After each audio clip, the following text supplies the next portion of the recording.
Okay student, हमारा जो topic था फुल वेव रेक्टिफायर था। हाँ, जिसके पार्ट 1 पार्ट 2 में जो है हमने डिफरेंट जो डेरिवेशंस थे कि जो आईडीसी की वैल्यू कैसे निकालेंगे, ईडीसी की वैल्यू कैसे निकालेंगे, आईआरएमएस की वैल्यू कैसे निकालेंगे और ईआरएमएस की वैल्यू कैसे निकालेंगे। फिर उसके बाद आपका वो आया था कि जो रिपल वो फैक्टर है, जो रेक्टिफायर एफिशिएंसी जो है वो कैसे निकालेंगे, और इसी में हमने बताया था कि हाफ वेव रेक्टिफायर के सेंस में भी कैसे निकलेगा, सेम प्रोसीजर। अब दो इम्पॉर्टेंट चीज़, बेसिकली तीन इम्पॉर्टेंट चीज़ बाकी रह गए हैं।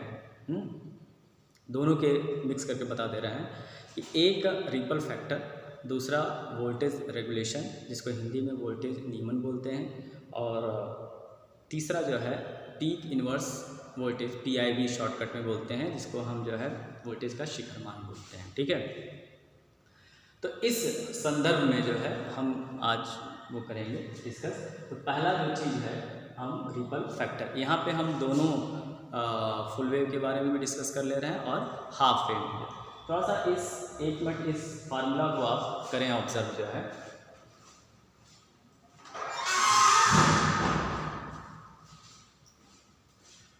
इसमें देखिए क्या है कि रिपल फैक्टर को हिंदी में क्या बोलते हैं, ऊर्मिका गुणांक बोलते हैं। क्या बोलते हैं? ऊर्मिका गुणांक। तो जो रिपल फैक्टर की जो मैथमेटिकल डेफिनेशन होता है, रिपल फैक्टर को R से डिनोट करते हैं, जो होता है IAC और IDC का रेशियो।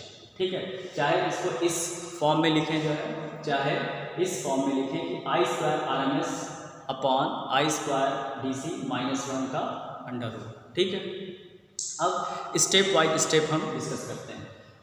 पहले यहाँ पे हम हाफ वेव रेक्टिफायर के लिए डिस्कस कर लें कि फॉर हाफ वेव रेक्टिफायर हमको देखिए रिपल फैक्टर निकालने के लिए किन दो चीज़ों की आवश्यकता है। एक, यदि हम ये वाला फॉर्म में फार्मूला यूज करें तो एक IRMS चाहिए हाफ वेव रेक्टिफायर के लिए, और दूसरा है जो है IDC की वैल्यू चाहिए। हाँ, हमको दोनों वैल्यू पहले से नोन है, पहले से हम डिराइव किए हैं कि हाफ रेक्टिफायर के लिए जो IRMS जो करंट की RMS वैल्यू होती है वो Im/2 होती है, और IDC की वैल्यू होती है Im/π। यही चीज़ फुल वेव रेक्टिफायर के लिए क्या होती है, Im/√2, और IDC की वैल्यू होती है 2Im/π। ठीक है, तो बस दोनों चीज़ की वैल्यू यदि हमको नोन है तो फार्मूला में रख के हम निकालें।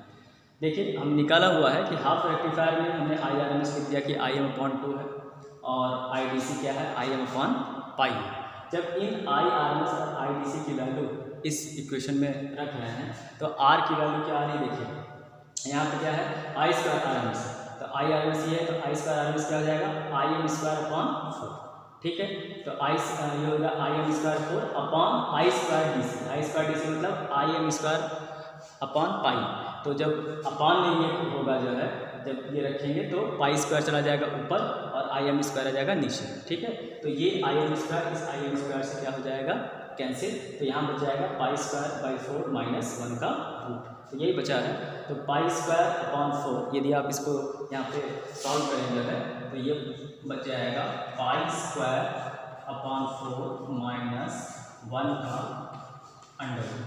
ठीक है, π²/4 -1 का अंडर रूट। अब पाई की वैल्यू आप रख दीजिए 22/7 या 3.14 होती है, उसका स्क्वायर कीजिए, फिर 4 से भाग कीजिए, फिर 1 घटाइए और उसका रूट लेंगे, तो फाइनली इसकी वैल्यू आएगी 1.21, और इसको परसेंटेज में यदि आप वो चेंज करेंगे तो इसका आएगा 121%। ठीक है, तो ये ऐसा संभव नहीं है कि ये 100% से जो है ऊपर जा रहा है। इसका मतलब ये है कि जो रिपल फैक्टर है उनका गुणांक बेसिकली होता क्या है कि हमारा जो उद्देश्य होता है, हम ये चाहते हैं कि बढ़िया रेक्टिफायर वही होता है कि हम चाहते हैं कि वो जब AC को DC में परिवर्तित कर रहा है, ठीक है, तो DC जो हमको प्राप्त हो रहा है आउटपुट में जो है उसमें फ्लक्चुएशन ना हो। हाँ, उसमें उस DC में फ्लक्चुएशन ना हो, एक स्थायी दृष्ट वोल्टता हमको प्राप्त होनी चाहिए, एक स्थायी दृष्ट वोल्टता हमको प्राप्त होनी चाहिए। लेकिन ऐसा जो है ये हाफ रेक्टिफायर ऐसा नहीं कर पाता है, क्योंकि इसका जो उनका गुणांक आ रहा है वो 100% से ज़्यादा आ रहा है।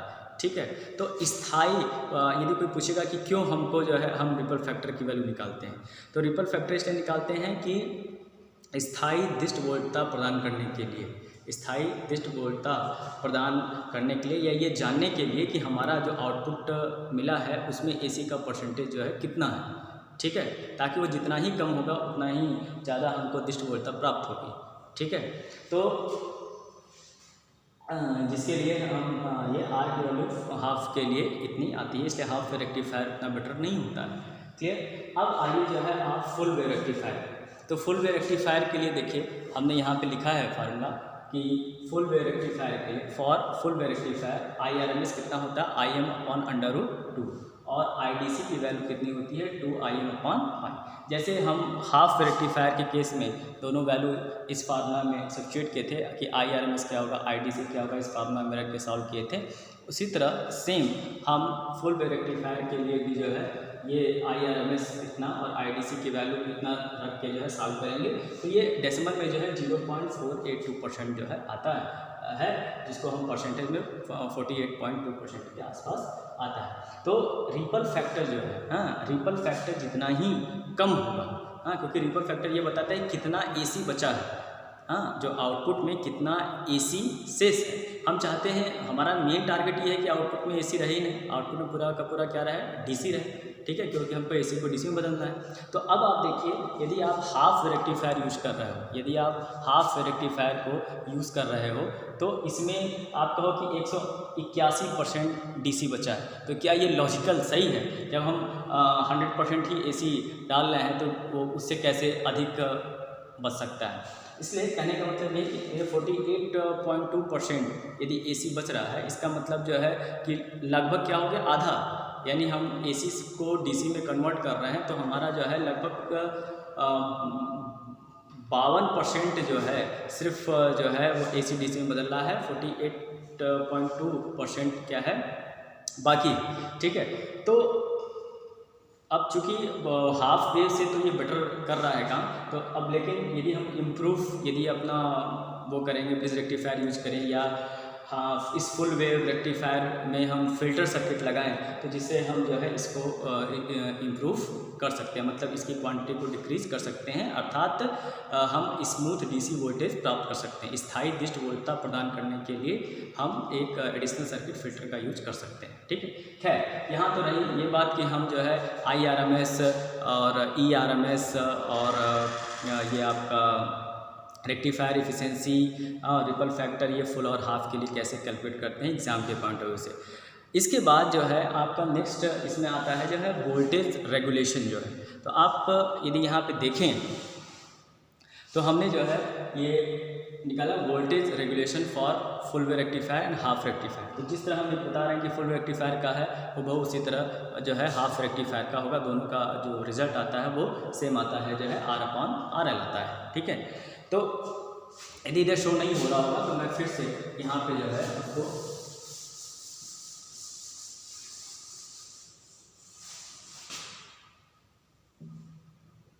यहाँ पे लिख दे रहा हूँ कि वोल्टेज रेगुलेशन, वोल्टेज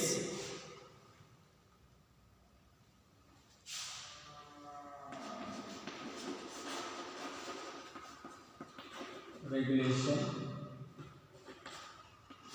ठीक है, ये हम किसके निकाल रहे हैं, full wave rectifier, voltage regulation और फुल वेव रेक्टिफायर, ठीक है। पूर्ण तरंग दृष्टकारी के लिए हम वोल्टता नियमन का फार्मूला कर रहे हैं।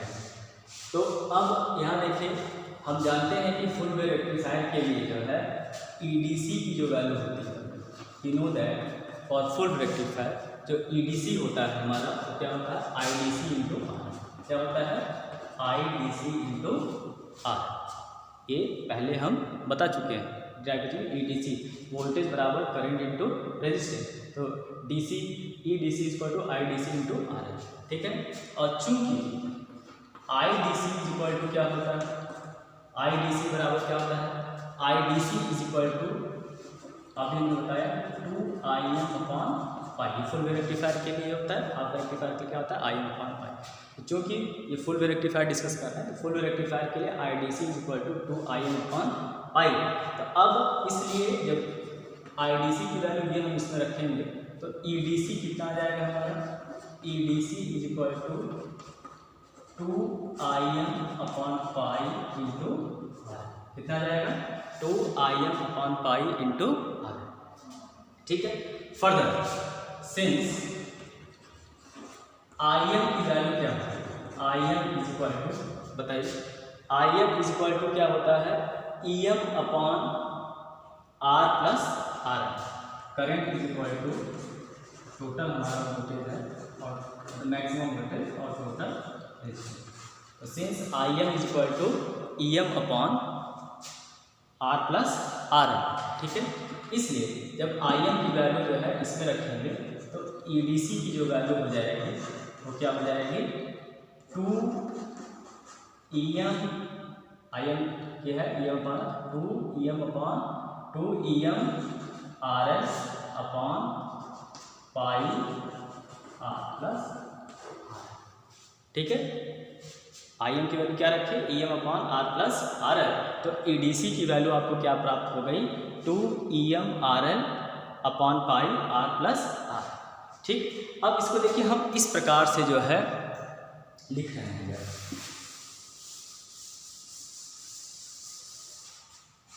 ये EDC की वैल्यू ये प्राप्त हुई। अब इस चीज़ को हम यहाँ पे ऊपर लिख रहे हैं जो है, इस लाइन को फिर से हम यहाँ पे ऊपर लिख ले रहे हैं कि EDC इज इक्वल टू क्या प्राप्त हुआ हमको? 2Em/RL/पाई आर प्लस आर। 2Em/RL/पाई आर प्लस आर, ठीक है। अब इसको मिटा देना है, ये लीजिए। अब इसको देखिए हम इस तरह से बस लिख रहे हैं, चेंज कर रहे हैं कैसे जो है। इसको यदि मैं इस तरह से लिखूँ कि 2Em/पाई in bracket 1 minus R/R plus R. किस तरह लिखा? 2Em/पाई 1 माइनस R/R प्लस आर। देखिए क्या हो जाएगा? R plus R, cross multiplication हो जाएगा, R plus RL minus R/R plus R. तो ये R कैंसिल हो जाएगा, ऊपर आ जाएगा RL/R प्लस आर। फिर इसको क्या किया? अब इस 2Em का इसने मल्टीप्लाई कर दिया, तो ये हो जाएगा 2Em/पाई माइनस 2Em/R प्लस क्या हो गया? 2Em/पाई, 2Em/पाई इसे मल्टीप्लाई किया 1 में, तो 2Em/पाई माइनस 2Em/R प्लस आर, और यहाँ से क्या आ जाएगा आपका पाई। ठीक। फर्दर अब तो ये जो 2Em/पाई इसको उतार, और इसकी वैल्यू क्या होगी? मतलब ये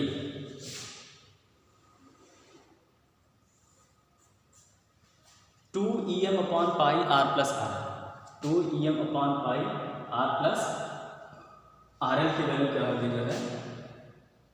ये हो जाएगा IDC। हाँ, ये क्या हो जाएगा? IDC। हाँ, क्योंकि ये क्या है? फुल रेक्टिफायर के क्या हो जाता है? हाँ, 2Em/I, ये हो जाएगा हाँ IDC, और ये क्या हो जाएगा? ठीक। तो क्या हो जाएगा? 2Em/पाई माइनस IDC इंटू आर। ठीक है।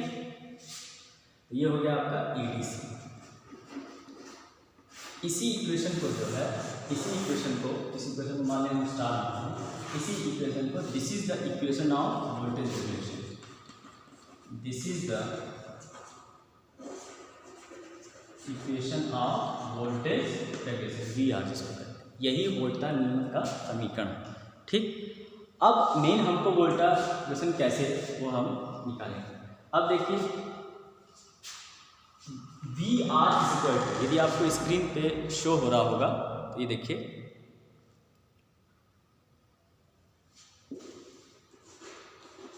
आप एग्जाम में यहाँ से भी स्टार्ट कर सकते हैं, लेकिन लॉन्ग क्वेश्चन में आएगा तो ये आपको बताना होगा कि जो वोल्टेज रेगुलेशन है हमारा, हाँ, therefore voltage regulation V R is equal to, ये फार्मूला लिखिए, E N L no load, N L का मतलब नो लोड, जब लोड नहीं है, E N L minus E F L, E N L minus E F L, यानी आपने लिखा therefore voltage regulation, voltage regulation का शॉर्ट फॉर्म हो गया V R, V for voltage, R for regulation.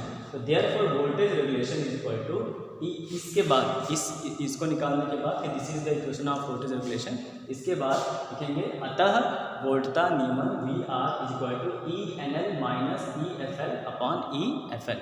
ठीक, ये एफ एल एन एल और ये एफ एल सफिक्स में रहेगा। तो ई एन एल का मतलब क्या है, देखिए ई एन एल का मतलब है ये इसका पहला फैक्टर, इसका इस इक्वेशन का पहला फैक्टर जो है 2em upon pi, E N L का मतलब है 2em अपॉन पाई। ठीक है, और जो ई एफ एल है, जो ई एफ एल, ये ई एफ एल जो है ये पूरा वैल्यू, ई एफ एल क्या है, ये पूरी वैल्यू है। ठीक, तो यानी वही लिखें, ई एन एल क्या है 2em अपॉन पाई, और जो ई एफ एल है इसकी वैल्यू हमने क्या लिखा है, देखिए यहाँ पे माइनस तो माइनस 2em अपॉन पाई, फिर minus I D C R upon, फिर ई एफ एल है तो पूरा का पूरा नीचे उतर जाएगा 2em upon pi minus I D C R. ठीक, अब क्या किया देखिए, अब इसको अंदर मल्टीप्लाई करते 2em अपॉन पाई, हाँ 2em upon pi minus 2em upon पाई, ये माइनस और ये माइनस प्लस, ये वैल्यू और ये वैल्यू कैंसिल हो जाएगी, ये माइनस को कर देगा प्लस, तो यानी बस बचेगा plus I D C R, और नीचे पूरा का पूरा ये बच जाएगा आपका 2em upon pi minus I D C R. ठीक है, अब देखिए हम जानते हैं कि जो 2em अपॉन पाई है, यहाँ पे अब शो कर दे रहे हैं, अब पहले इक्वेशन में हमने बताया था, डिराइव कराया था, जो है ये इक्वेशन आया होगा, तो फिर लिखेंगे सिंस, चूंकि सिंस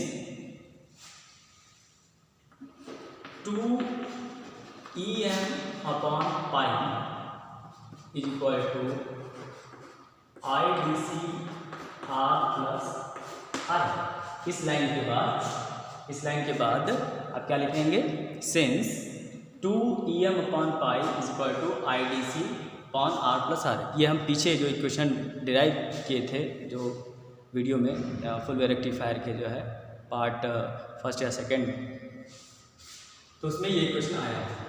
देयरफॉर चूँकि 2em upon pi is equal to I D C R plus R L हो गया है ना, इसलिए जो वोल्टेज रेगुलेशन है हमारा जो है ये सारा, ये जो वोल्टेज रेगुलेशन, ये जो फॉर्मूला है, इसलिए वोल्टेज रेगुलेशन क्या हो जाएगा जो है,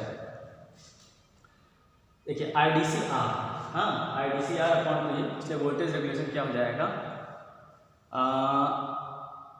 ये ऊपर वाला चीज़ तो वही रहेगा, I D C R upon, अब इसके जगह जो है 2em अपॉन पाई, 2em अपॉन पाई के जगह पे हम क्या लिखेंगे, ये लिखेंगे I D C R plus R L, I D C R plus R L, और ये तो पहले से मौजूद है, तो minus I D C R, इसको सॉल्व कर देंगे तो ये हो जाएगा I D C R upon, इसका इसे मल्टीप्लाई होगा दोनों में, तो हो जाएगा I D C R plus I D C R L minus I D C R, तो ये आई डी सी आर, ये आई डी सी आर से कैंसिल हो गया।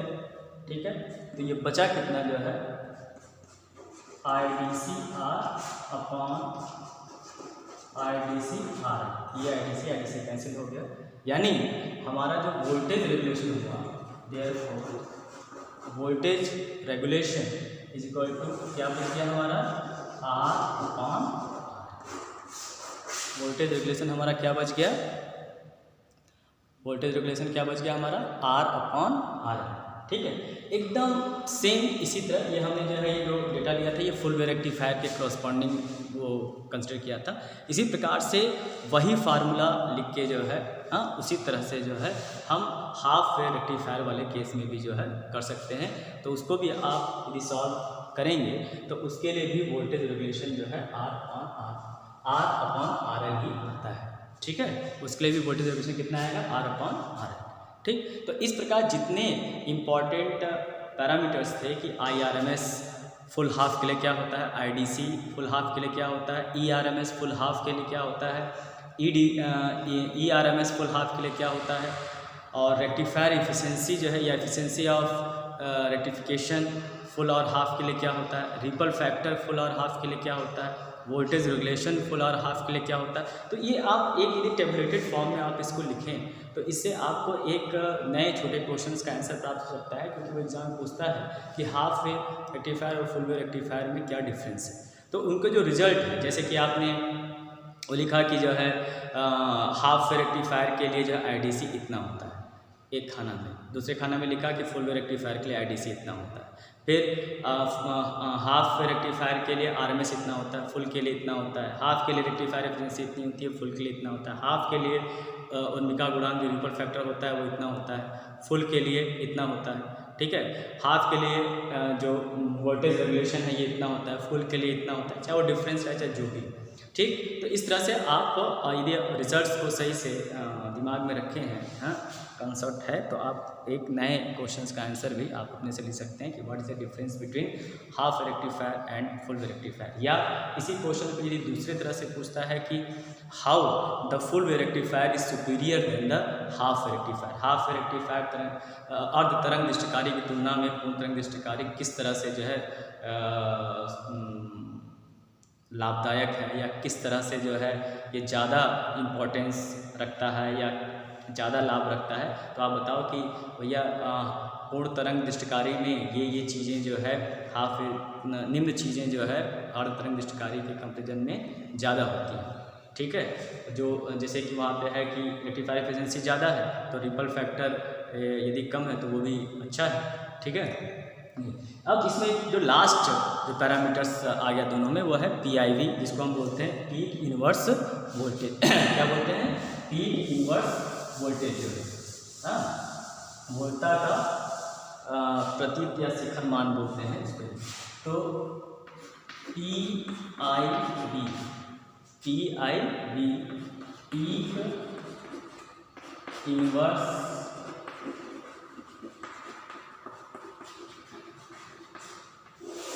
पीक इनवर्स वोल्टेज, ये जो पीक इनवर्स वोल्टेज है या PIV बोलते हैं, ये जो हाफ रेक्टिफायर के लिए जो होता है, हाफ रेक्टिफायर के लिए इसकी वैल्यू वही जो मैक्सिमम वोल्टेज है EM इसके बराबर होती है कि जो हाफ रेक्टिफायर के लिए जो EM की जो वैल्यू ये PIV की जो वैल्यू होती है वो EM के बराबर होती है।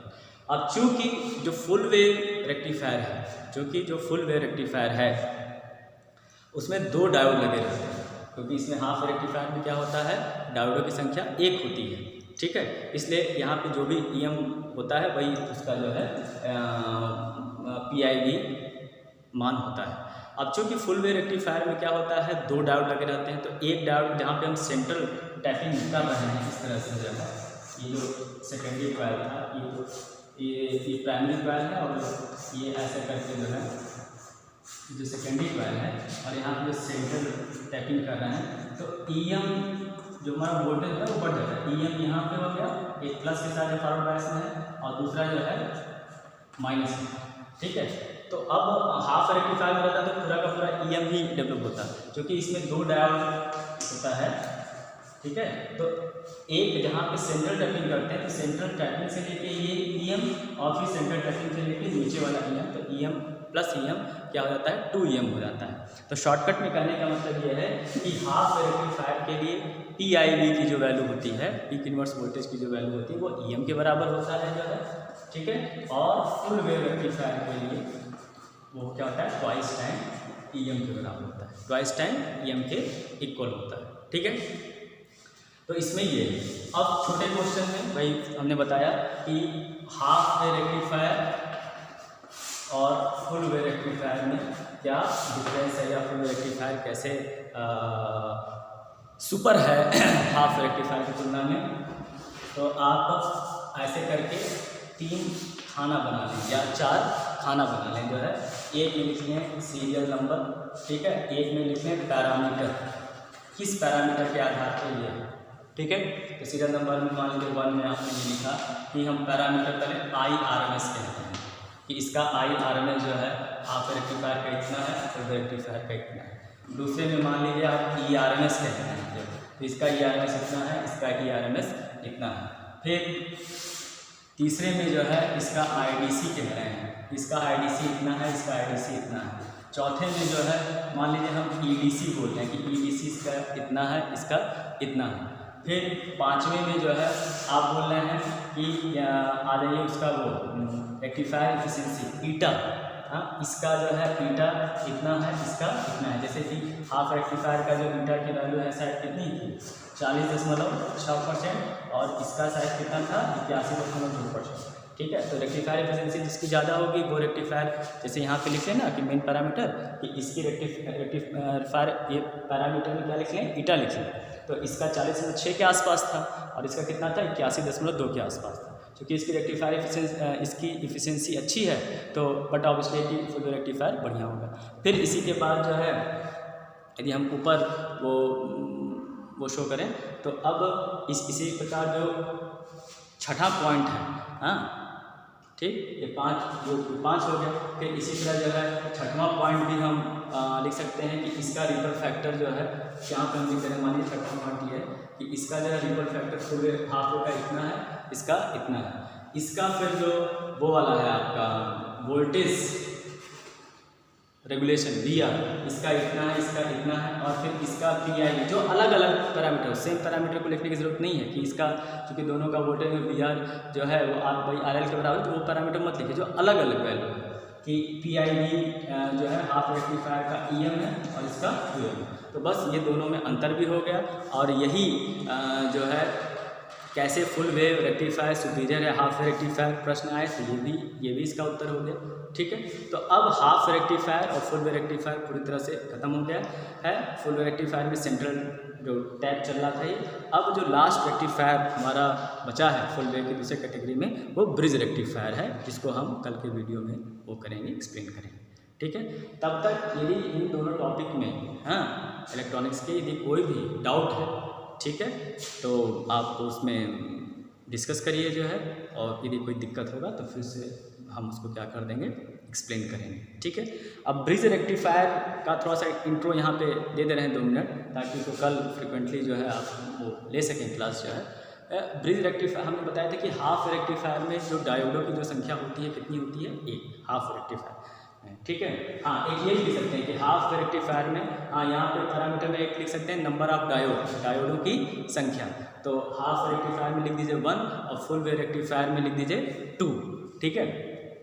अब कभी कभी ब्रिज रेक्टिफायर का पूछता है, तो जब ब्रिज रेक्टिफायर पूछेंगे तो फुल वेव रेक्टिफायर में आप लिखिएगा central tap full wave rectifier और यहाँ पे लिखिएगा फुल वेव रेक्टिफायर में ब्रिज रेक्टिफायर, तो उसके भी जो पैरामीटर्स रिजल्ट्स आएंगे वो भी लिख देंगे, तो आपका ये पूरी तरह से कंप्लीट हो गया, ठीक है। ब्रिज रेक्टिफायर का यदि हम हल्का सा कॉन्सेप्ट यदि आपको ये करें तो इसमें आपको 4 डायोड को जो है जैसे समांतर सर्किट मान लीजिए हमने इस टाइप का कोई एक स्ट्रक्चर जो है बना लिया, ठीक है। तो एक डायोड आपको यहाँ लगाना पड़ेगा, दूसरा डायोड ऐसे, तीसरा डायोड कुछ ऐसे और चौथा डायोड कुछ जो है ऐसे, ठीक है। और इस तरह से जो है ये मान लीजिए A है, B है, C है, D है, ठीक है।